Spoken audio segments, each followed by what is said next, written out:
Clash Nation! This is Naya. Ako po si Lois.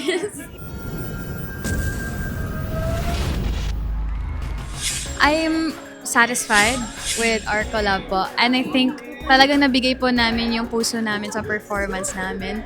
And ayun po, like, yeah. Same. Masaya naman din ako na naitawid namin with a heart.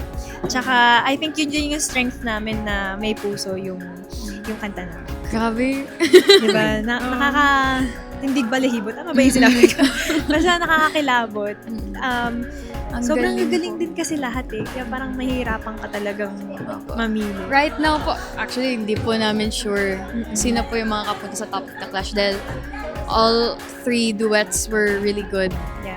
Si Lois, she's very sweet girl. Tsaka, sweet girl siya, pero pagdating sa kantahan, nagtatransform siya. Yun talaga yung nakita ko sa kanya. I can see myself. I can see myself. And ganun din kasi ako eh, parang sweet. Opo, tama. Mahiyain, pero pagdating sa stage, nagtatransform. Ganon.